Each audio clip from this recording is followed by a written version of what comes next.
Lewis Hamilton a déjà connu de nombreux week-ends difficiles au cours de sa carrière. Il a affronté des conditions météorologiques imprévisibles, des rivaux redoutables, des décisions controversées et une pression constante. Pourtant, aucune de ces expériences ne l'a préparé, lui ni Ferrari, à la réalité troublante que révèlent aujourd'hui les données les plus récentes concernant ses performances avec la nouvelle voiture. Ce que montrent les graphiques et les chiffres va bien au-delà d'un simple début de saison laborieux. C'est un scénario inquiétant.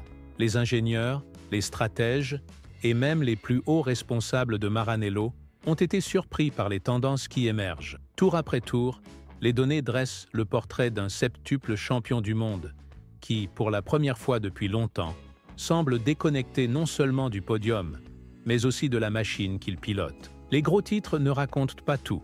Les interviews n'en effleurent que la surface. Mais dans les coulisses, au cœur des réunions techniques et des centres de simulation de pointe, règne une atmosphère de doute et d'inquiétude. Ce n'est pas exagéré de parler d'un véritable état d'alerte. Les écarts relevés dans la télémétrie ont pris tout le monde de court. Les différences de performance en qualification ne cessent de croître, et les rapports indiquent sans cesse un pilote qui peine à communiquer avec sa voiture comme il le faisait autrefois. Le modèle actuel de la Scuderia semble ne pas répondre aux actions de Hamilton avec la prévisibilité dont un champion a besoin. Ferrari, qui a investi tant de temps, d'énergie et d'espoir dans cette collaboration, est maintenant confronté à des données qui remettent en question toute sa stratégie. Et il ne s'agit ni de talent ni de volonté. C'est un désalignement profond, une incompatibilité structurelle que même les meilleurs ingénieurs n'avaient pas anticipée. Tout cela est inscrit silencieusement dans les chiffres. Avant d'approfondir les éléments les plus critiques révélés par ces analyses, laisse un like. Abonne-toi si ce n'est pas encore fait et reste avec nous jusqu'à la fin. Car ce dont il est question ici ne concerne pas uniquement la vitesse ou la technique. Il s'agit d'une légende du sport mise à l'épreuve, d'une équipe historique en quête de direction et d'un partenariat qui semble aujourd'hui bien plus fragile que ce que tout le monde imaginait. Commençons par les chiffres de base. 5 courses complètes. Et pas une seule fois Lewis Hamilton n'a franchi la ligne d'arrivée devant son coéquipier Charles Leclerc. À son arrivée chez Ferrari, l'annonce a fait l'effet d'une bombe. Le monde de la Formule 1 s'est emballé. C'était l'opportunité rêvée d'écrire un nouveau chapitre légendaire. Le pilote le plus titré de l'ère moderne, au volant de la plus mythique des écuries. Mais la réalité a rapidement rattrapé cette histoire idéale. Et ce, dès la première course. Les analystes de Ferrari ont décortiqué chaque segment de chaque tour pour comprendre ce qui ne fonctionne pas. Et les résultats sont limpides. Hamilton perd du temps dans des portions clés du circuit, particulièrement en qualification.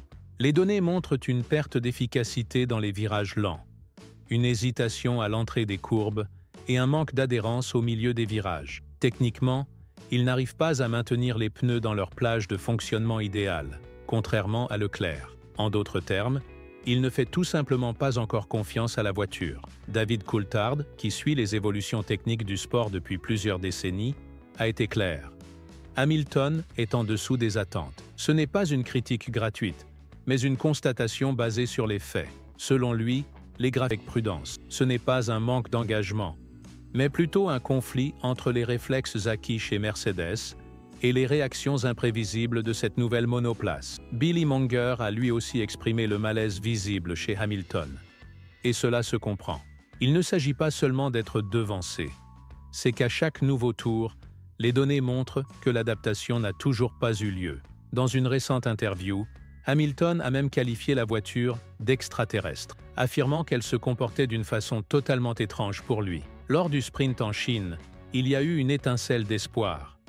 Une victoire qui a apporté un soulagement momentané et rappelé au monde de quoi Hamilton était encore capable. Mais très vite, ce résultat a été considéré comme une exception, le fruit de conditions idéales, et non comme une réelle indication de progrès. Depuis, les difficultés se sont accumulées à nouveau, et les chiffres continuent de nourrir l'inquiétude. Chez Ferrari, la déception est palpable. On s'attendait à une phase d'adaptation, certes, mais pas à ce que Hamilton soit à la traîne aussi longtemps. Et cela ne pose pas seulement un problème de performance individuelle, c'est une question stratégique. L'équipe doit désormais décider si elle poursuit le développement de la voiture en se basant sur les retours de Leclerc et chercher un compromis entre les deux est rarement une stratégie gagnante. La Scuderia se retrouve donc à un carrefour. Suivre celui qui obtient les meilleurs résultats, ou risquer de se priver du plein potentiel d'Hamilton en refusant de faire évoluer la voiture selon ses attentes. Hamilton, de son côté, ne baisse pas les bras. Il a déclaré publiquement « Je ne vais pas abandonner. Nous allons y arriver ». Frédéric Vasseur, le directeur de l'écurie, continue aussi de le soutenir, assurant que le potentiel est là et que seul le temps permettra de tout débloquer.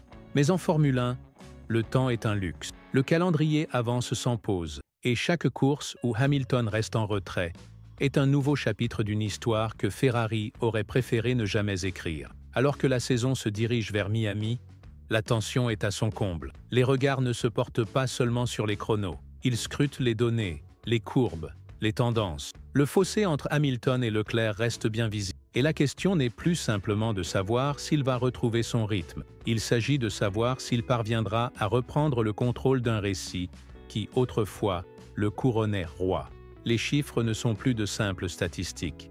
Ils racontent une histoire où les attentes élevées se heurtent à une réalité complexe, celle d'un pilote qui devait ramener la lumière à Maranello, mais qui ploie sous le poids d'une machine récalcitrante. Alors on se demande, Hamilton peut-il encore combler l'écart, ou cette monoplace est-elle tout simplement hors de sa portée, un casse-tête d'ingénierie pensé pour un autre style, à un moment où il n'y a plus de place pour les essais et les erreurs. Miami ne répondra pas à toutes les questions. Mais cela pourrait bien être le tournant. Une belle performance changerait tout. Elle restaurerait la confiance, calmerait les tensions internes et redonnerait de l'élan au projet.